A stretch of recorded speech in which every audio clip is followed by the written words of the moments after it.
Bismillahirrahmanirrahim. Assalamualaikum warahmatullahi wabarakatuh. Waalaikumsalam warahmatullahi wabarakatuh. Alhamdulillahirabbil alamin. Allahumma shalli ala sayyidina Muhammad wa ala sayyidina Muhammad. Yang kami hormati Bapak Ibu guru dan Bapak Ibu wali kelas 10, 11 dan 12. Disyukur oleh Allah Subhanahu wa taala pada siang hari ini kita bisa berkumpul di ruangan ini, laboratorium komputer, untuk kegiatan koordinasi dan kegiatan saya menyampaikan pemahaman kaitannya dengan budaya positif di sekolah. Mohon izin nanti Bapak Ibu semuanya kami harapkan bisa berdiskusi bersama kami saya untuk apa itu budaya positif, kemudian arahnya kemana. Ini kaitannya dengan kurikulum merdeka yang sedang kita gulirkan, sedang kita terapkan saat ini. Baik Bapak Ibu, kalau saya berbicara budaya positif, apa yang ada terlintas di pikiran Bapak Ibu? Ini berbicara, kenapa Bapak Ibu masukkan? Kalau kalian ngomong budaya positif, kira-kira apa yang ada di pikiran masukkan? Kebiasaan positif. Iya, itulah kebiasaan positif, boleh seperti itu. Kebiasaan. Bapak Ibu, pada konsep budaya positif ini, nanti yang akan kami sampaikan adalah kaitannya dengan perubahan paradigma belajar, kemudian disiplin positif, ada positifnya, ya. Disiplin ada disiplin positif, ada apa bedanya nanti akan kami sampaikan.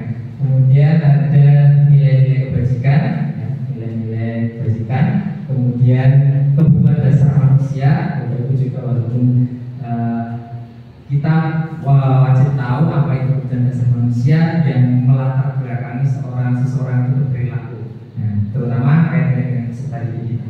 Kemudian motivasi perilaku manusia, posisi kontrol guru, keyakinan kelas, dan segitiga restitusi. Ini berkaitan erat sekali dengan BK. Nanti barangkali BK memberikan masukan ke kami yang memang secara keilmuannya mungkin lebih paham dibandingkan saya, karena yang digeluti kaitannya dengan pengelolaan siswa. Baik Bapak Ibu, saya mulai yang pertama, yaitu pembelajaran paradigma baru. Ya, Bapak Ibu kita sudah mengenal profil pelajar Pancasila. Ada berapa Bapak Ibu? Ada 5. Ada 6. Ini 6. Ya, barangkali tulisannya kurang jelas. Yang pertama adalah beriman, bertakwa kepada Tuhan Yang Maha Esa dan berakhlak mulia. Kemudian berkebinekaan global. Kedua, ketiganya adalah gotong royong. Keempatnya adalah kreatif. Kelimanya adalah bernalar kritis. Dan yang terakhir adalah mandiri. Kami harapkan Bapak Ibu sudah ngotok semuanya. Insya Allah siswa terutama yang sudah kelas 10 dan 11, kelas 10 kan baru, dan kelas 11 insya Allah sudah hafal. Katanya sering disampaikan di kegiatan proyek kemarin. 6 profil pelajar Pancasila yang digaungkan, yang akan nanti kita tuju di output dari lulusan yang diharapkan dari pengelolaan pembelajaran sekolah. Bapak Ibu, pembelajaran dengan paradigma baru, Bapak Ibu semuanya, itu merupakan atau pembelajaran yang dirancang yang kita kenal dengan istilahnya pembelajaran berdiferensiasi. Ini saya juga beberapa ilmu di program berpenggerak ini. Jadi apa itu pembelajaran berdiferensiasi? Nah, nanti akan saya sampaikan. Kemudian konsep dari pembelajaran paradigma baru itu adalah, kalau kita mengenal paradigma pembelajaran, ada yang student centered sama teacher centered. Artinya pembelajaran yang di situ berpusat pada guru dan berpusat pada siswa. Artinya kalau berpusat pada guru, ya seolah-olah guru ini sumber utama informasi. Ya, jadi di siswa cenderung lebih hanya mengandalkan guru ngomong gurunya, ya hanya mengandalkan gurunya. Ada istilahnya di kelas siswa cenderung kurang aktif, jadi guru hampir mendominasi, ini di atas 75% semua kegiatan kelas. Jadi sumbernya guru, ngomongnya guru semua, tidak ada istilahnya kesempatan untuk siswa mengeluarkan pendapatnya, menuangkan ide gagasan. Nah, di pembelajaran paradigma baru ini titik tekannya adalah pembelajaran yang berpihak pada murid. Jadi arah kurikulum ini didesain biar pembelajaran itu memang berpihak pada murid. Jadi Bapak Ibu kami harapkan menjadi motor ketika nanti mengajar di kelas, jangan terlalu menguasai kelas seluruhnya sehingga seolah-olah siswa tidak punya kesempatan untuk menuangkan ide gagasan dan sebagainya. Biarkan mereka menuangkan ide gagasannya sesuai dengan bakat dan minatnya, menyalurkan bakat dan minatnya. Dan yang paling penting adalah Bapak bisa mengembangkan karakter profil belajar Pancasila. Nah, kaitannya dengan pembelajaran berdiferensiasi, saya juga masih belajar ini baru tadi malam mulai mempelajari modul ini. Itu kalau kita ketahui gaya belajar siswa itu kan ada bermacam-macam. Masih ingat Bapak Ibu gaya belajar? Ada yang sudah pernah gaya belajar siswa? Iya, siswa berarti mengandalkan mata penglihatan ya. Jadi siswa yang kadang udah melihat misalnya Pak Hadi mengajar terus belum mengeluarkan gambar aja siswa langsung paham terus. Atau mungkin suka yang sifatnya tampilan video dan sebagainya visual. Kemudian ada gaya belajar auditori, berarti mengandalkan pendengaran. Ya. Misalnya di sini Bu Febri mengajar terus baru dengar suara yang baru langsung paham nyata. Berarti dia mengandalkan. Nah, yang ketiga adalah kinestetik ya. Jadi yang harus ada gerakan itu dipraktekkan, ditunjukkan. Nah, itu berarti yang ketiga adalah kinestetik. Nah, pembelajaran berdiferensiasi ini diharapkan bukan terus guru mengelompokkan siswa berdasarkan gaya belajarnya, bukan seperti itu maksudnya. Artinya di sini guru mendesain model pembelajaran itu yang bisa mengakomodasi semua karakter siswa. Jadi gaya belajarnya apa? Jadi salah satunya adalah dengan variasi metode pembelajaran, variasi media pembelajaran. Saya ulangi. Jadi guru mendesain istilahnya media pembelajaran atau metode pembelajarannya itu mengakomodasi gaya belajar siswa. Itu karakter dari pembelajaran berdiferensiasi. Jadi nanti Bapak Ibu kalau secara implementasi berarti bagaimana nanti mengakomodasi anak yang ketika mendengar saja sudah paham, anak yang melihat saja sudah paham, itu memang harus ada dipraktekkan. Kalau Pak olahraga ini caranya kalau lempar lebih yang tepat gerakannya seperti ini, push up yang betul seperti ini. Nah, itu berarti memang harus dipraktekkan, ada disebut kinestetik. Baik Bapak Ibu, saya lanjutkan. Ini kaitannya dengan miskonsepsi tentang teori kontrol. Ya, Bapak Ibu semuanya, ini adalah ilusi. Ilusi itu berarti anggapan yang semu ya, yang semu. Ya, guru mengontrol murid. Ya, selama ini mungkin kita kesannya yang ngatur siswa, kamu harus kesini, kamu harus begini. Itu ilusi Bapak Ibu.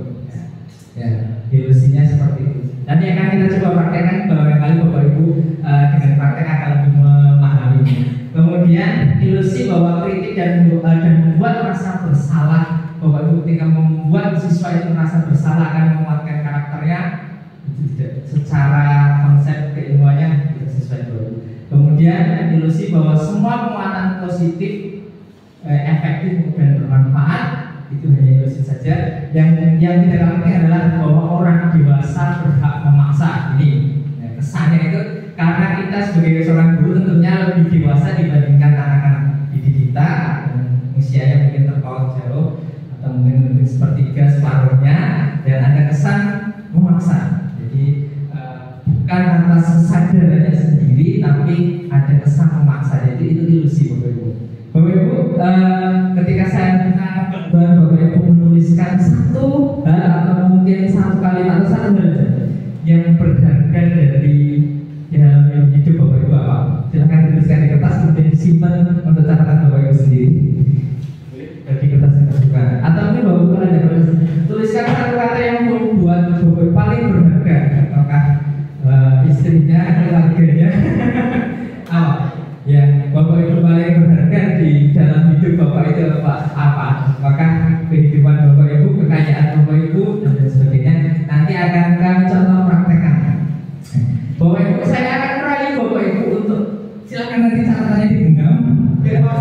Ya, bebas. Silakan tuliskan sesuatu yang paling berharga dari Bapak Ibu. Katakan saja disimpan aja atau dilipat Bapak Ibu, silakan genggam. Ya, satu saja yang paling berharga menurut Bapak Ibu. Orang mungkin akan berbeda-beda. Kalau saya ngambil sampel perempuan kayaknya terlalu mesra dari Bapak Ibu, silakan nanti.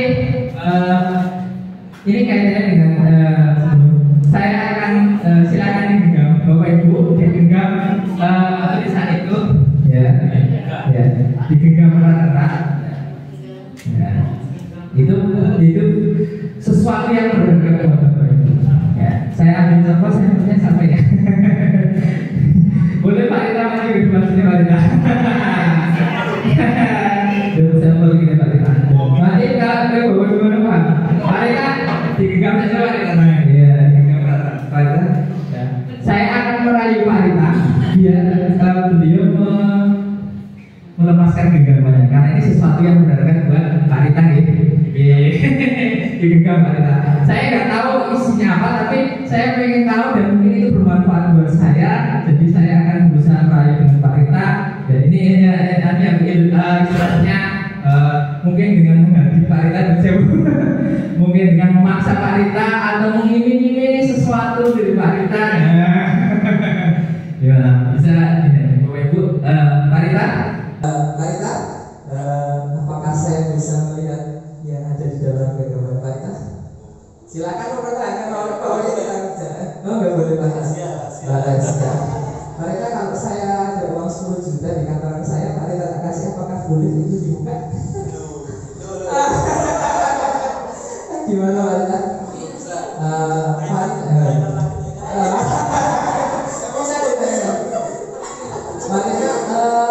Saya boleh dengan cara saya ya bro, biar Pak Rita mau. Kalau misalnya nanti Pak Rita mau buka genggamannya, mungkin saya naikkan jabatan Pak Rita.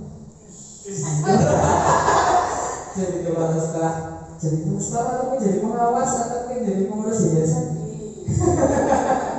Gimana Pak Rita? Oh belum bisa, aduh gimana?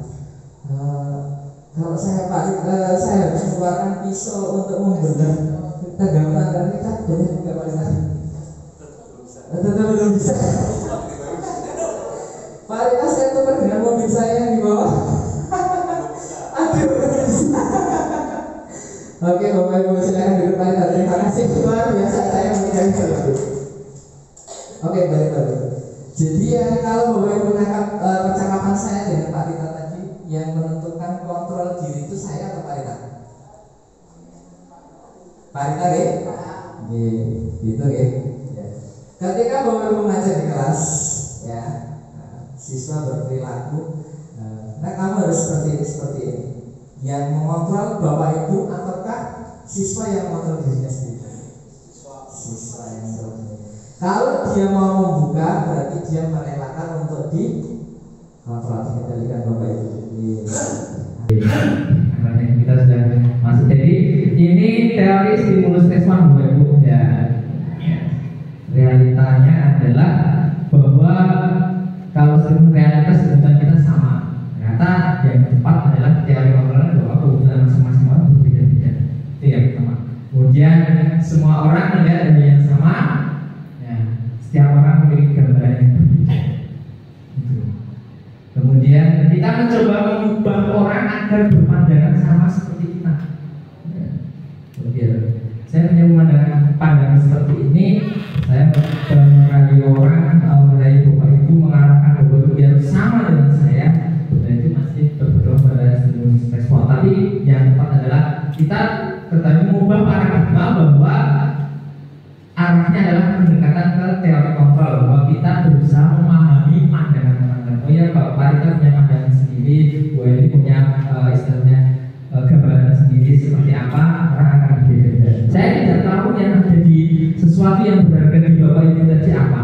Kalau saya merayu dan lain sebagainya, inilah pentingnya ketika kita punya istilahnya mampu mempertahankan mengontrol diri kita. Di luar nanti ya Bapak Ibu kita tahu kita akan didik kita ini setelah lulus bekerja, mereka akan bersinggungan dengan sesuatu yang itu akan tadi merayu bagaimana dia mau dikontrol itu dari muncul motivasi dari dalam diri atau kendalinya ada di dalam diri siswa itu sendiri.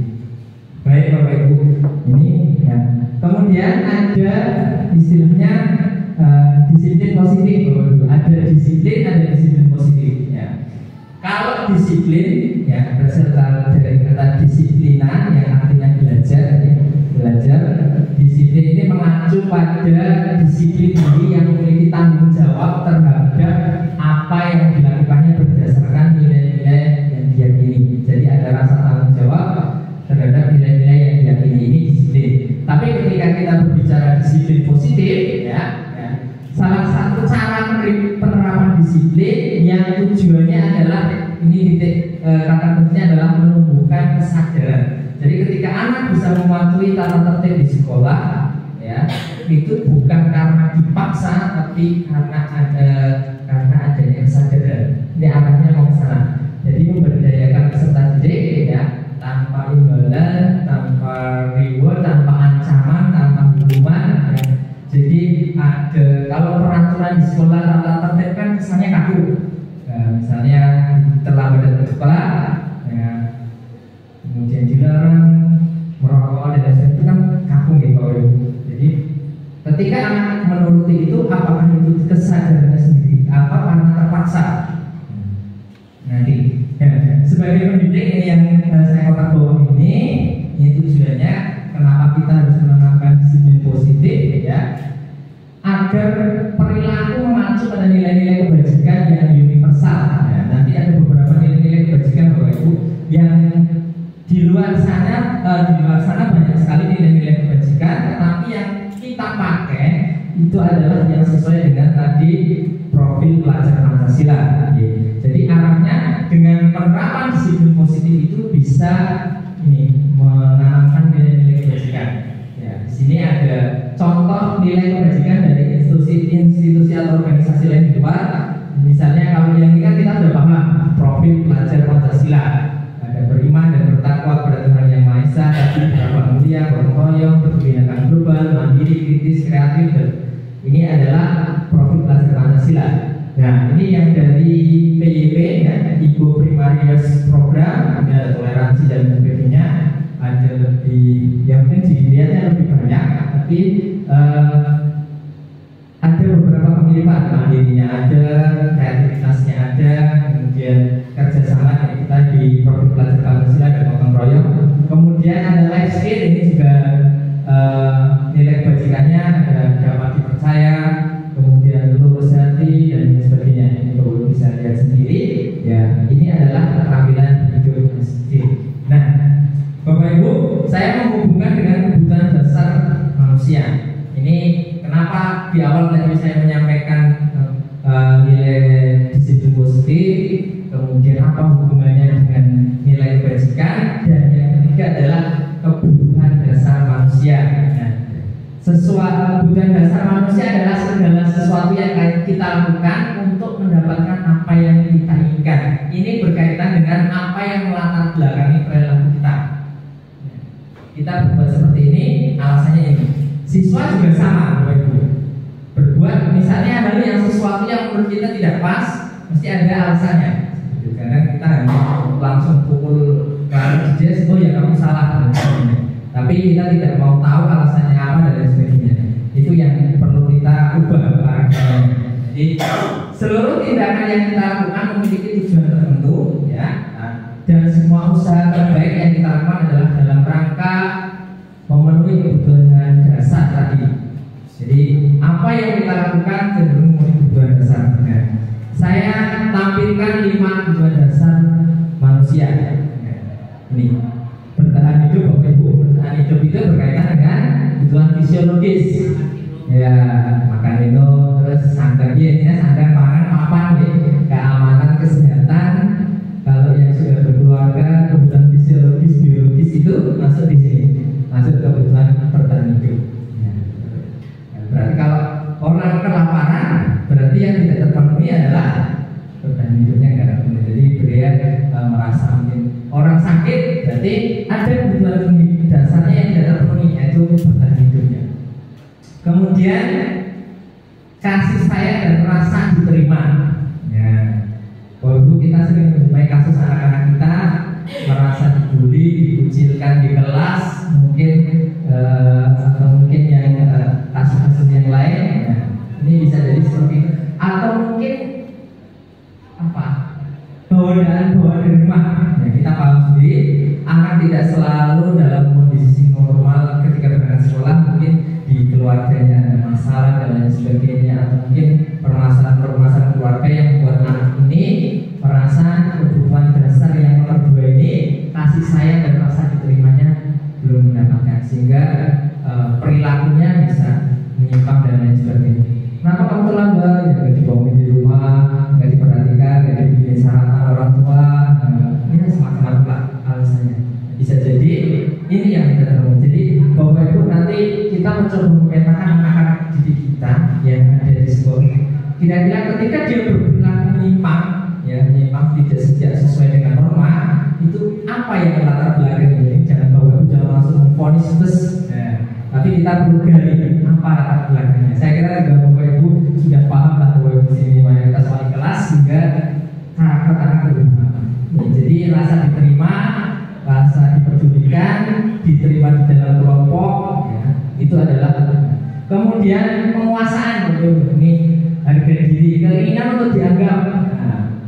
Jadi itu kaitannya dengan penguasaan. Ketika berprestasi, oh ya ini dihargai prestasinya, diakui, didengar pendapatnya. Ini kaitannya dengan perubahan paradigma mengajar tadi. Ketika Bapak Ibu mengajar tidak terlalu mendominasi, tapi memberikan kesempatan siswa untuk menuangkan ide gagasan, ini berarti Bapak Ibu memberikan pemenuhan kebutuhan dasar, yaitu penguasaan. Biarkan anak memberikan pendapatnya, memberikan ide gagasannya, selama Bapak Ibu adalah tugasnya mengarahkan, ya, sesuai tidak dan sebagainya, sesuai dengan konteks pembelajaran pada mapel Bapak Ibu sendiri. Ya. Kemudian kebebasan, ada penguasaan, ada kebebasan. Nah, ini mencoba hal-hal yang baru, itu kebebasan memilih, ya. Kemudian termasuk makanan Bapak Ibu. Ketika Bapak Ibu misalnya jajan sampai dino bakso, gimana rasanya? Bosan, ya. Otomatis akan hari ini menunya apa, ibu-ibu yang biasa masak, ya, hari ini menunya apa, besok apa, berarti itu adalah salah satu kebebasan untuk mencoba, memilih dan lain sebagainya. Oh ya, misalnya bakso diolah dengan ini, kemampuan untuk mencoba itu berarti salah satu kebebasan, ya, mengendalikan arah dirinya ini mau kemana, itu kebebasan Bapak Ibu. Nah, kemudian yang terakhir adalah kesenangan. Nah, ini kesenangan Bapak Ibu. Ketika Bapak Ibu mengajar di kelas, siswanya boring atau malas, merasa bosan karena Bapak Ibu tidak bisa membawa pelajarannya menjadi menarik, menyenangkan, berarti salah satu yang terenggut adalah kesenangannya. Tidak bisa menciptakan pembelajaran yang baik di kelas, malah turu percaya kebenaran dewi. Nah, itu kebebasan, istilahnya kebutuhan dasar kesenangan ini yang menjadi yang tidak terpenuhi, maksudnya seperti itu. Nah, ini yang menjadi motivasi perilaku manusia. Nah, jadi orang berperilaku itu akan memenuhi kebutuhan dasarnya ini, kebutuhan bertahan hidupnya, kasih sayangnya, penguasaannya, kemudian kebebasannya dan kesenangannya. Ya, kita perlu memahami anak-anak kita, tahu anak-anak kita dengan berbagai latar belakang, berbagai karakter, ya, sehingga kita perlu mereka berperilaku atas dasar apa, ya. Perilaku menyimpang pada anak biasanya nanti Bapak Ibu tanyakan, ini kebutuhan dasar apa yang tidak terpenuhi sehingga anak berbuat seperti ini? Nah, Bapak Ibu. Nah, ini motivasi yang melatar belakangi perilaku manusia, Bapak Ibu. Yang pertama adalah, kalau kita berbicara motivasi ada dua, yaitu motivasi ekstrinsik dan intrinsik. Kalau intrinsik berarti dari mana Bapak Ibu? Dari intrinsik dari dalam, berarti dari diri sendiri. Kalau ekstrinsik dari luar. Ya, mana yang intrinsik, mana yang ekstrinsik? Nah, kalau siswa berperilaku ataupun kita lah saya katakan, kita hadir di sekolah tepat waktu agar tidak dimarahi Pak Uli, agar tidak dipotong HR-nya sama Bu Eva. Nah, ini bisa jadi motivasinya masih bersifat ekstrinsik, ya.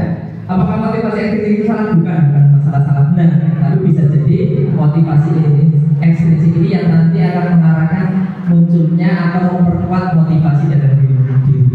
Masih perlu Bapak Ibu, jadi jangan beranggap oh ya motivasi ekstrinsik itu bukan seperti itu, tapi kita jadikan motivasi ekstrinsik ini menjadi penguat motivasi intrinsik yang ada dalam, atau memunculkan lah kalau misalnya belum ada, memunculkan motivasi intrinsik dari dalam diri. Nah, kemudian untuk mendapatkan imbalan penghargaan dari orang lain, ketika misalnya datang ke kelas tepat waktu, mengajar sesuai jadwalnya, hadir di sekolah tidak pernah terlambat, apel itu terus dan sebagainya, ya mungkin mengharapkan imbalan. Tapi goalnya ini, ketika itu menjadi sesuatu yang istilahnya Bapak Ibu inginkan karena Bapak Ibu berusaha untuk menghargai diri sendiri, ya menghargai diri sendiri dengan nilai-nilai yang Bapak Ibu percaya. Oh berarti kalau saya bisa berangkat ke sekolah, bisa tertib, bisa disiplin, berarti saya sudah bisa menjadi contoh untuk anak didik saya. Bukan karena saya ingin jadi kepala sekolah, bukan karena takut akan mungkin HR-nya dipotong dan sebagainya, manis yang mengancam setelah itu, tapi lebih pada oh ya saya guru mendedikasikan, ketika Bapak Ibu mendedikasikan diri sebagai guru, maka salah satunya adalah tuturi handayani. Apa Bapak Ibu tuturi handayani? Bukan tuturi handayani, maaf, ada engkar sosok tulodo, maaf ya. Engkar sosok tulodo apa Bapak Ibu? Nanti kita ketika di depan engkar dia mengengkarso, iya di tengah-tengah memberi semangat. Ya, yang ketiga adalah tuturi handayani, di belakang memberi dorongan, motivasi. Nah, itu namanya sistem awal Bapak Ibu yang digaungkan oleh Ki Hajar Dewantara dan ada tertera di logo Kemendikbud itu tuturi handayani. Jadi kita sebagai seorang guru ya idealnya bisa memberi contoh anak didik. Ketika kita mengatakan disiplin dan lain sebagainya, sementara kita tidak bisa memberikan contoh pada mereka, nanti mereka juga akan bilang wah, nah seperti itu. Kemudian itu saya tidak bermaksud menyinggung satu dengan yang lain, bahwa ini saya mengajar diri saya sendiri, ya mudah-mudahan motivasi intrinsik itu muncul. Apalagi kalau nanti ada motivasi intrinsik yang muncul, ya dengan saya datang terlambat, dengan saya datang saya ulangi, dengan saya datang tertib, anak-anak akan mengikuti datang tertib, disiplin, ya kemudian nanti akan otomatis rentetan ke belakangnya. Berarti Bapak Ibu sudah bisa menyelesaikan istilahnya tugas-tugas yang ada di rumah. Otomatis kalau Bapak Ibu berangkat ke sekolah tepat waktu, ya otomatis kan oh ya yang semua sudah bisa dikendalikan. Bapak Ibu untuk mungkin anak-anak sekolah atau mungkin yang lain dan sebagainya. Ya istilahnya ya saat selama 1-2 kali mungkin masih wajar, tapi kalau setiap hari mungkin itu menjadi pertanyaan bagi kita semua. Nah, oke Bapak Ibu, ini motivasi dari ada dua, ekstrinsik dan intrinsik. Ya, Bapak Ibu, nah ini kita berbicara ketika kaitannya dengan kode etik, berbicara tentang hukuman, konsekuensi dan restitusi. Ya, ada hukuman, ada konsekuensi, ada restitusi. Ya. Tadi juga saya contohkan kira-kira selama ini kita ada di posisi kontrol yang mana ketika mengondisikan peserta didik. Jadi apa itu hukuman? Kan ini ada reward dan punishment biasanya kan kayak gitu. Tapi ada juga satu restitusi. Ya, ya. Kalau hukuman, ya sifatnya tiba-tiba, tidak terencana, itu hukuman.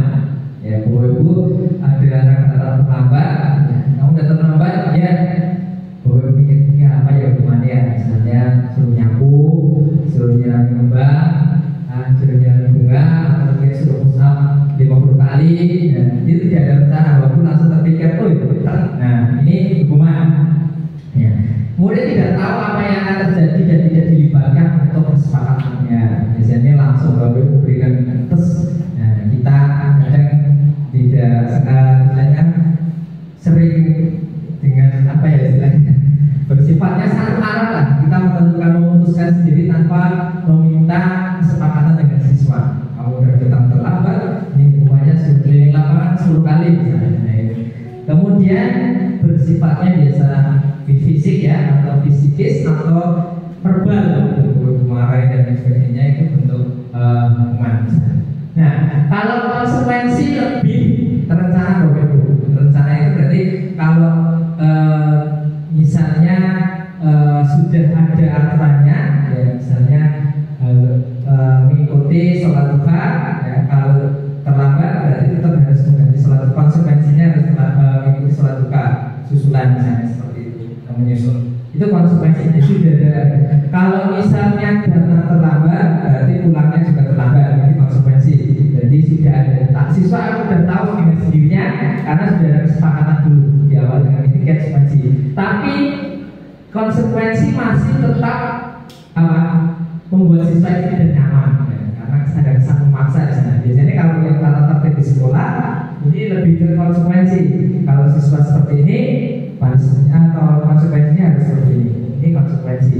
Dan sikap guru di sini memposisikan diri sebagai monitor dia. Dia sudah menjalankan konsekuensi dari apa yang dia langgar atau tidak. Nah, kemudian yang selanjutnya adalah restitusi, Bapak Ibu. Nah, ini restitusi. Kalau restitusi ini proses menciptakan kondisi bagi murid untuk memperbaiki kesalahannya. Jadi goalnya ini bukan membuat siswa ketika memang bersalah, bukan terus membuat siswa itu jadi kampung, itu bukan, tapi ada kesadaran ya, saya salah dan saya akan memperbaiki kesalahannya, bukan terus jadi besok diulangi lagi terus dan sebagainya. Ini hanya karena bukan karena ketakutan akan gurunya, tapi ada kesadaran dalam diri. Ini yang paling penting, membangun kesadaran dalam diri siswa untuk melaksanakan disiplin positif yang tadi bisa goalnya adalah bisa menerapkan nilai-nilai kebajikan yang tadi sudah saya sampaikan. Nah, jadi ada proses kolaboratif yang mengajarkan murid untuk mencari solusi. Mas, kamu terlambat. Ya, Mas, kamu sudah terlambat. Apa yang kamu langgar? Kesepakatan keyakinan kelas, keyakinan kelas apa yang sudah kamu langgar? Kira-kira solusi untuk mengatasi ini seperti apa? Jadi kita masih menanggapi memberikan siswa ketika dia mengambil pesan, Pak, saya terlambat, insya Allah besok saya tidak akan mengulanginya lagi, ya, saya berjanji tidak akan mengulangi lagi. Ya, itu berarti sudah muncul adanya kesadaran untuk memperbaiki kesalahan tadi. Ya. Ada 5 posisi kontrol yang berkaitan dengan ini hukuman, konsekuensi dan restitusi, Bapak Ibu. Nah, nanti Bapak Ibu bisa melihat. Coba kira-kira Bapak Ibu ada di posisi kontrol mana? Ya. Yang pertama ada penghubung, ya, posisi kontrol penghubung. Kemudian pembuat rasa bersalah. Yang ketiga posisi kontrol sebagai teman, ya. Yang keempat adalah pemantau, dan yang terakhir adalah manajer. Jadi nanti ada contoh penerapannya seperti ini, Bu. Nah, kasusnya siswa tidak memakai atribut saat upacara. Sering ya kita dengan siswa, saya dengan Pak Pur, ya, misalnya mungkin berikan dengan kamu. Misalnya kalau menghukum gimana? Karena apa? Sebelum tiang bendera 1 jam. Tiang bendera sudah 1 jam. Apakah itu terencana, Bapak Ibu? Tidak ada di dalam tata tertib itu. Siswa tidak memakai atribut hormat 1 jam, gajah terus gajah. Jadi ini tidak terencana dan bersifat sepihak. Nah, diberikan siswa. Mas, kamu keliling lapangan 100 kali karena nggak membawa atribut lengkap. Ini sifat kontrol mendukung. Ya. Kemudian yang kedua, membuat rasa bersalah. Nah, setelah ini saya akan menunjukkan video apa istilahnya contoh-contoh kontrol sebagai 5 posisi tadi. Pembuat rasa bersalah. Jadi memposisikan siswa seolah apa istilahnya mendolimi kita sebagai seorang guru dan membuat mereka selalu bersalah seperti itu. Jadi berapa kali harus memberitahu kamu selalu saja mengecewakan ibu bapak misalnya seperti itu. Ini jadi seolah-olah kita ingin mengerti bahwa mereka berbuat salah. Mungkin yang kedua, nah saya waktu itu disuruh menyampaikan, saya masih di sini Bapak Ibu. Kadang sebagai teman Bapak Ibu. Jadi karena usia usia siswa SMA dengan kita kan sudah, mereka sudah gede-gede ya, bukan anak SD, bukan SMP lagi. Ya, saya terjebak di nomor 3 ini yaitu sebagai teman. Jadi ayo dong ikuti aturan sekolah. Jadi kesannya itu masih memberikan toleransi, tapi itu tadi nanti akan menimbulkan letak kegantungan, akan memberikan ketergantungan, siswa jadi manja. Jadi kalau nggak dengan para atau nggak mau, misalnya seperti itu, ada ketergantungan. Misalnya ini ya. Tolong bantu ibu ya, biar sebenarnya kali ini dia sudah tidak apa-apa, lain kali jangan berbuat kesalahan lagi. Ini posisi teman. Kemudian yang keempat adalah posisi pemantau. Nah, ini kamu sudah melanggar peraturan sekolah, kamu tahu konsekuensinya, nah ini pemantau. Jadi lebih ke tadi menerapkan konsekuensi atas apa yang dia lakukan, bukan semata-mata menghukum tanpa melibatkan kesepakatan dengan siswa. Nah, setelah upacara kamu beri atributnya, kooperasi dan jangan diulangi lagi. Ya, dia kalau bawa uang gitu. Nah, yang terakhir Bapak Ibu, ini yang posisi paling ideal ya. Ya, harapannya kan nanti bisa seperti.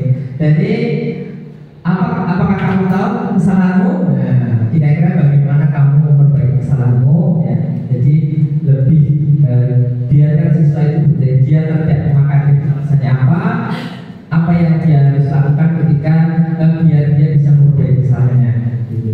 Nah, kira-kira kalau Bapak Ibu ada pertanyaan seperti ini posisi kontrol apakah Bapak Ibu misalnya ada yang tadi kan ada 5 posisi kontrol. Saya bisa kecewa sekali dengan kamu, posisi kontrol apa Bu? Tadi ada 5 tadi. Nah, membuat rasa bersalah. Oke, gitu. Nah, sekarang ini apa kira-kira salah apa Bu? Kamu tidak benar-benar melakukan ya kan? Membuat rasa bersalah atau manajer?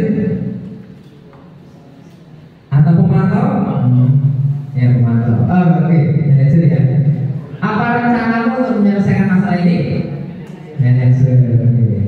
Kali ini teman.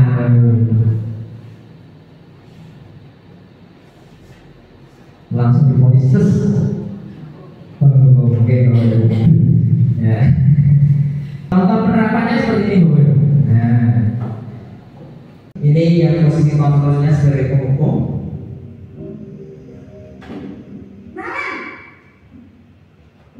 Sini kamu. Selamat pagi Bu. Selalu terlambat. Kamu deh pasti terlambat. Maaf Bu, saya Apa coba? Alasan kamu apa lagi? Kapan sih kamu tidak terlambat? Malas sekali ya kamu jadi anak. saya Dasar pemalas. Gak kapok-kapok sih kamu. Sudah berapa kali terlambat? Sana, kamu keliling lapangan basket 2 kali. kenapa saya harus beli lapangan basket Bu? Kenapa? Kamu malah ibu. Berani-beraninya jawab. Sudah terlambat, masih berani jawab pula. Sekarang, keliling lapangan basket 5 kali sekalian. Biar kapok. Cepat. Pergi sana ke lapangan basket. Ya, itu tadi contoh kontrol sebagai penghukum. Jadi nada suaranya tinggi, begitu siswa datang terlambat, ya. Siswa mau berargumen mengapa dia sampai terlambat, tidak diberikan kesempatan. Jadi langsung diberikan hukuman untuk keliling lapangan basket tadi. Jadi dengan nada menunjuk-nunjuk, menghadik, ya, dengan suara tinggi, itulah karakter sebagai penghukum. Mungkin Bapak Ibu semuanya dan termasuk saya sudah pernah mengalami ada di posisi ini.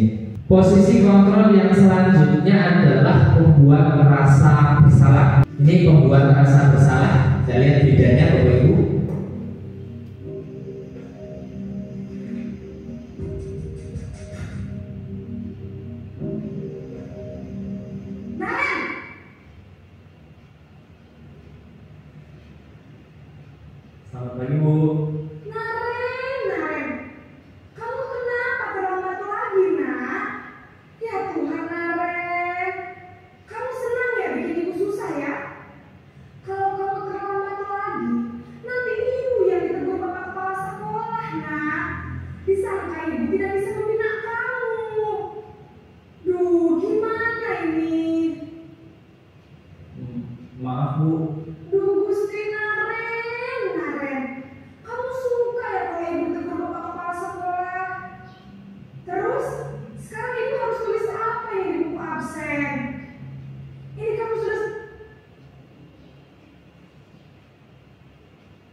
Maaf sekali.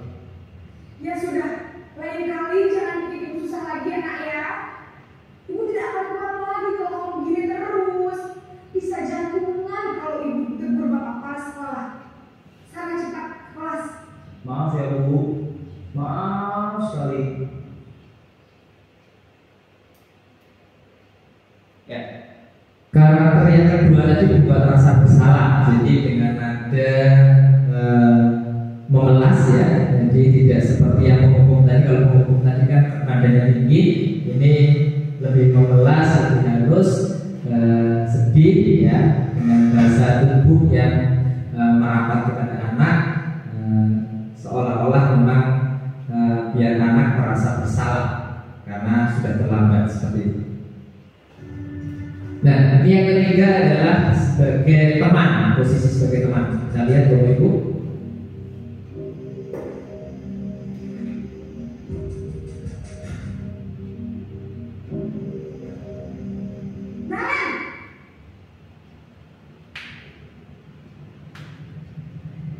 Selamat pagi Bu.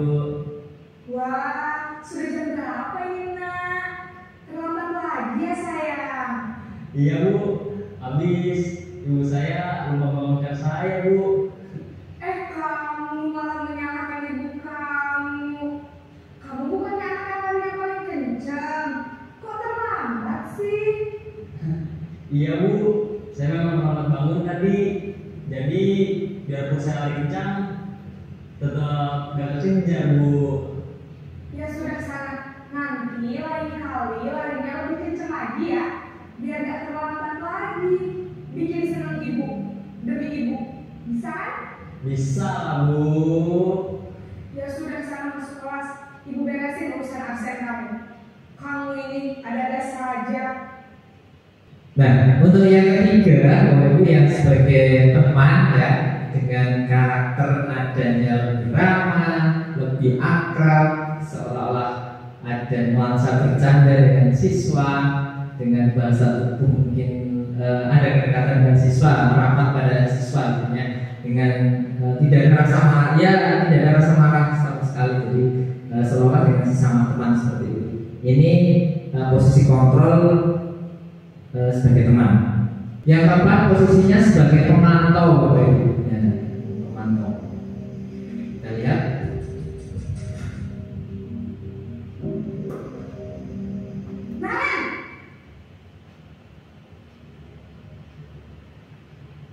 Selamat pagi Bu. Naren, apa peraturan sekolah kita tentang jam berapa kita harus masuk sekolah, nak? Kita harus di sekolah jam 7 Bu. Iya betul, sekarang sudah jam 7.20. Naren sudah tahu konsekuensinya jika terlambat hadir. Paham Bu. Saya harus tinggal kelas pas jam istirahat selama 20 menit. Iya benar, konsekuensinya demikian. Jadi nanti jam 9.30 pas istirahat, kamu harus tinggal di kelas, kerjakan tugas tambahan untuk ketertinggalan kamu, ya? Baik Bu. Untuk yang posisi pemantau, Bapak Ibu bisa cermati sudah ada aktivitas di situ mengaitkan antara kesalahan siswa dengan konsekuensi yang harus mereka lakukan ketika melanggar aturan. Jadi tadi disampaikan harus tinggal di kelas selama 20 menit pada jam istirahat, ya, karena keterlambatannya 20 menit tadi. Ya, jadi ini nada suaranya lebih datar, ya, kesannya lebih formal dibandingkan yang tadi. Kalau yang tiga sebenarnya tadi yang menghukum, membuat rasa bersalah, dan yang sebagai teman. Kita lihat yang sebagai manajer.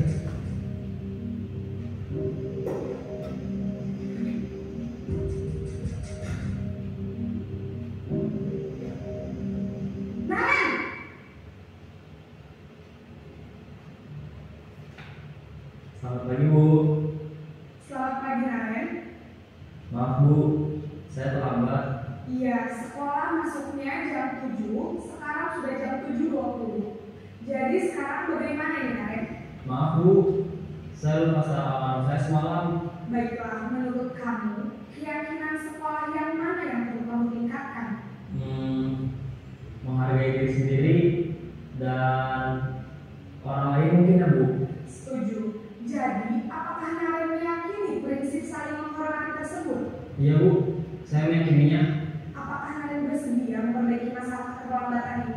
Bersedia, Bu. Bagaimana kamu akan perbaiki masalah keterlambatan ini? Saya akan coba untuk tidak lupa menyetel alarm saya, Bu. Baik, kalau kalian mau menyetel alarm di rumah, ada orang yang kira-kira bisa bantu mengingatkan tidak? Ada, Bu. Kakak saya, Kak Emma. Ada lagi selain Kak Emma? Selain Kak Emma, ada ibu saya. Baik, jadi yang mengingatkan Naren adalah Kak Emma dan ibu kamu ya? Kira-kira akan mulai set alarm kapan nih Naren? Setelah pulang sekolah, akan segera saya lakukan. Baik, jadi Naren akan setel alarm untuk bangun besok pagi dan akan diingatkan oleh kakak dan ibu dan Naren ya. Ada lagi yang perlu dilakukan Naren agar tidak terlambat bangun lagi? Tidak ada, Bu. Baik Naren, terima kasih untuk kerjasama kamu. Sekarang kamu kembali ke kelas untuk belajar. Baik, Bu. Terima kasih.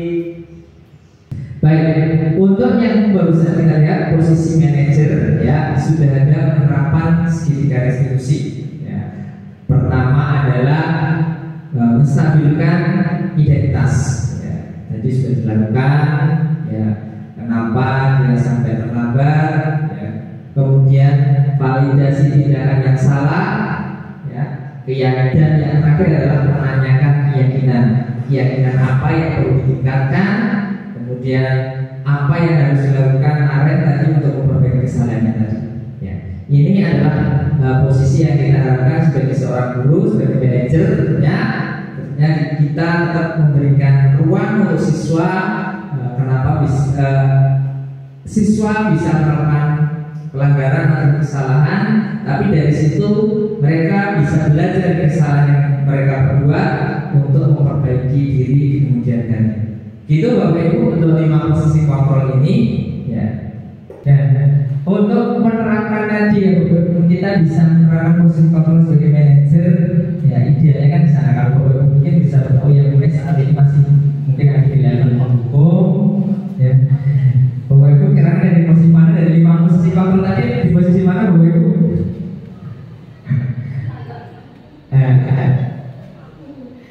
Ada buku posisi siapa? Ada di posisi mana Bapak Ibu? Ya mungkin beda-beda ya satu orang. Mungkin gue ini ada di posisi apa gue ini? Cenderung kemana gue ini? Ke teman apa ke pembung kayaknya gue ini orang tahu. Gue dari di posisi mana Gus? Tergantung anaknya. Ya, kasusnya gimana? Kalau yang sudah lihat, tapi mayoritas cenderung kemana? Yang sering cenderung ke sana dari 5 itu. Ya, oke. Ya, membuat rasa bersalah kemarin tadi. Ayolah, maksudnya kamu apa istilahnya tadi kalimatnya kalau misalnya membuat rasa bersalah sampai kapan harus ditahu lagi berulang kali kamu nggak kecewa saya membuat rasa bersalah. Ya, Bapak Ibu sekalian, kita akan berbicara keyakinan kelas. Apa sih itu keyakinan kelas? Saya juga baru tahu sih.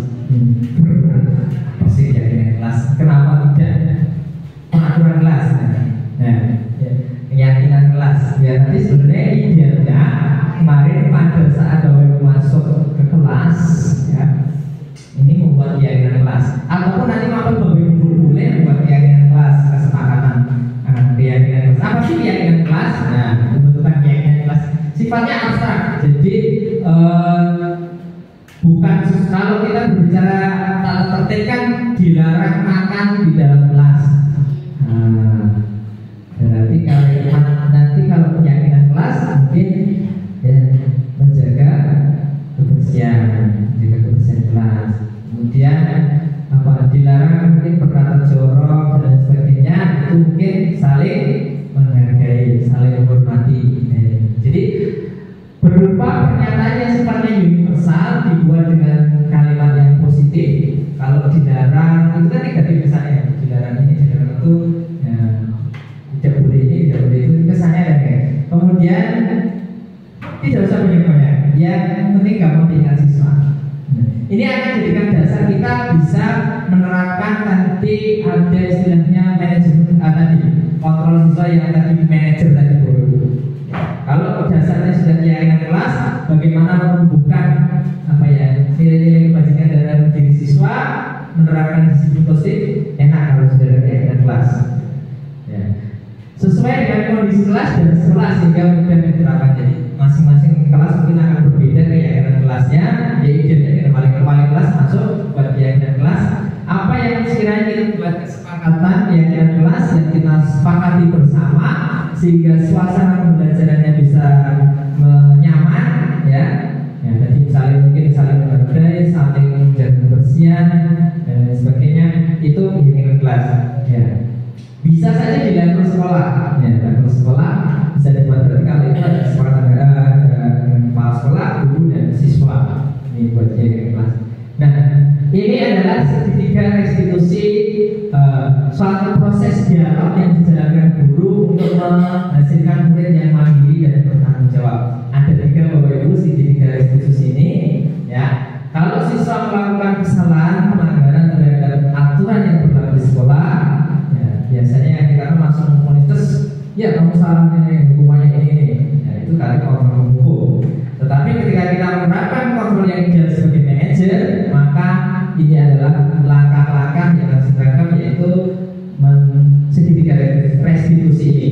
Yang pertama adalah menstabilkan identitas, yang kedua validasi tindakan salah, dan yang ketiga menanyakan keyakinan. Kalau ada siswa berbuat salah, Bapak Ibu jangan langsung difonis, ya kamu salah, bukan.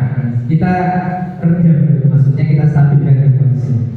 Oh iya, kamu kenapa kok kelihatan marah sekali, ya, ada apa dan sebagainya. Jadi jangan ngobrol. Artinya ketika emosinya sudah stabil dan dalam kondisi istilahnya nggak sedang halu dan sebagainya, maka kita masuk ke validasi tindakan yang salah. Misalnya validasi tindakan salah, kita sudah tahu anak ini berbuat salah, tapi tidak langsung mengejus, menghukum dan sebagainya, tapi kita konfirmasi. Pak Guru ingin tahu alasan kamu berbuat ini kira-kira apa sih? Nah, kemudian nanti baru menanyakan keyakinan. Nah, kita kan sudah bikin keyakinan, kalau kamu berbuat seperti ini, berarti keyakinan kelas apa yang sudah kamu langgar? Nah, jadi menstabilkan identitas itu jadi istilahnya membuat paradigma dari orang yang gagal karena berbuat salah menjadi orang yang sukses. Jadi kita mencoba memahami anak terlebih dahulu. Ini konsep menstabilkan identitas. Prinsipnya berdasarkan prinsip kesalahan adalah bagian dari proses pembelajaran. Jadi siswa bisa salah, ya, berbuat salah itu wajar. Tidak ada manusia yang sempurna. Ini bentuk kalimat-kalimat yang di situ adalah unsur menstabilkan identitas. Ini posisi anak tidak ada salah, kita tidak tahu posisi anak ini salah. Ya. Bapak Ibu tidak mau mencari siapa yang salah, tapi Bapak Ibu mencari solusi dari permasalahan. Misalnya ada orang anak berantem kan seperti yang ini yang nomor 3 ya. Saya anak dulu dan sebagainya. Kamu berhak merasa seperti itu dan sebagainya. Nah, kemudian validasi tindakan salah. Tadi yang saya sampaikan, alasan kamu melakukan ini apa sih?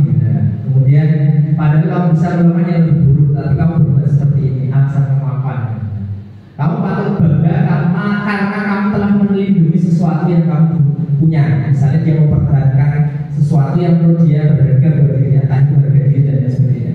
Nah, kemudian kamu melakukannya untuk mempertahankan sesuatu yang penting bagimu. Salah satunya tadi mungkin dibully dan sebagainya, dia mempertahankan harga dirinya sehingga dia berbuat mungkin mengajak bertengkar temannya dan sebagainya.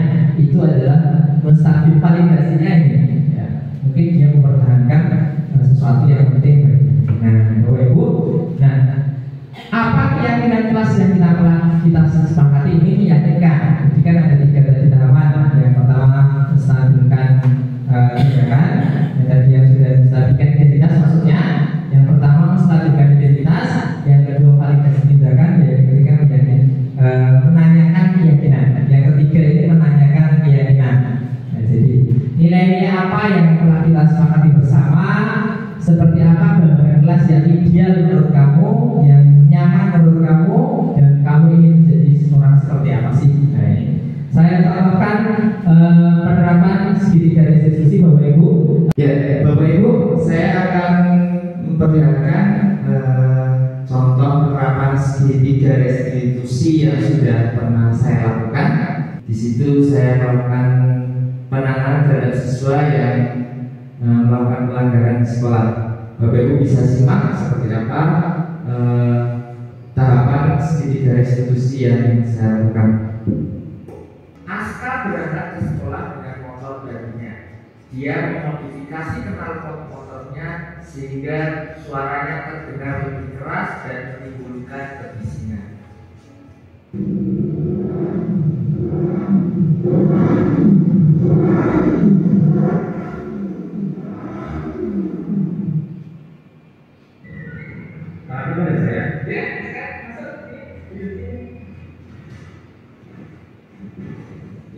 Asal mana kamu baru ya?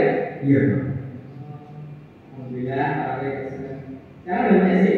Sudah. Boleh lihat Pak? Boleh, Pak.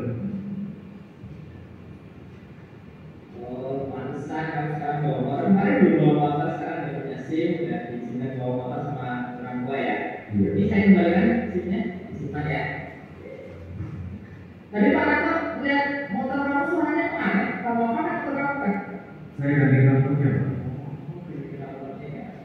Pak Rato dulu aku masih muda, saat punya motor pertama kali juga sama seperti kamu, dimodifikasi, diganti ini itu. Kalau kamu ini kenapa kamu ganti knalpot alasannya apa? Biar keren, Pak. Oh, biar keren ya. Tapi masih nggak kamu dari pas lewat di depan, jadi kayak Pak Rato dari situ. Teman-teman kamu juga liatin kamu saat kamu lewat. Masih kan? Kamu ngapain? Masih, Pak. Saya ada juga. Apakah itu tindakannya juga kan? Tidak, Pak. Coba kamu pikir aja tindakan barusan tadi naik di motor, dengan kamu berbel, kemudian semua orang lihat kamu, mungkin mereka merasa terganggu. Apakah tindakanmu sudah sesuai dengan keyakinan kelas yang sudah kita sepakati? Tidak, Pak. Masih ingat keyakinan kelas yang sudah kita sepakati? Menghormati dan menghargai orang lain, tidak mengganggu kenyamanan orang lain. Terus kalau kamu masih ingat, apakah tindakan tadi termasuk mengganggu kenyamanan orang lain? Mengganggu. Kira-kira penting nggak sih untuk tidak mengganggu kenyamanan orang lain, kamu menghormati orang lain, penting nggak? Penting. Penting ya. Untuk mengatasi masalah ini, apa yang bisa kamu lakukan? Saya mengambil knalpot dan knalpot standar. Kamu mau ganti knalpot standarnya? Masih ada di rumah? Masih ada. Masih disimpan? Masih. Berarti Pak Ranto besok apakah masih mendengar suara motor kamu yang keras itu? Insya Allah tidak. Ya, terima kasih ya Kak. Besok Pak Ranto tersebut pesan Pak Ranto pasti tetap tertib lalu lintas ya, naik motornya hati-hati, nggak usah kebut-kebutan. Saya pengen lihat perubahan kamu besok pagi seperti apa. Siap. Terima kasih ya Kak. Sama-sama. Ini tadi contoh kasus pelanggaran di sekolah. Kita tahu anak-anak kita sering mengganti knalpot motornya yang tidak standar sehingga suaranya buat telinga tidak nyaman. Bapak Ibu, ini saya coba untuk terapkan penanganan dengan tahapan segitiga restitusi. Nah, nanti Bapak Ibu juga bisa mempraktekkan ketika memang ada siswa yang melakukan pelanggaran atau penanganannya seperti apa. Ya, tadi sudah saya contohkan. Mudah-mudahan bisa memberikan inspirasi buat Bapak Ibu semuanya. Nanti bisa menerapkan ketika ada siswa yang melakukan pelanggaran, Bapak Ibu tidak langsung menyalahkan, tapi ada tahapan-tahapan tadi dalam penerapan segitiga restitusi. Sebagai penutup, ya, ini dengan terakhir dari kami dalam penerapan disiplin positif ini, hendaknya guru memiliki standar kepribadian profesional dan sosial yang baik, di mana guru mampu merefleksikan dirinya dalam posisi kontrol saat ini, ya, bagaimana perjalanan dirinya sebagai among atau manajer, ya, posisi ideal dari manajer yang menuntut murid menjadi insan yang mandiri, merdeka dan bertanggung jawab. Ya, ini sesuai dengan SMP, Standar Nasional Pendidikan. Jadi saya kira cukup dari saya. Untuk intinya Bapak Ibu bisa memahami posisi kontrol itu, penanganan siswanya seperti apa, tidak ada semua siswa terlebih dahulu. Demikian saya kira. Wassalamualaikum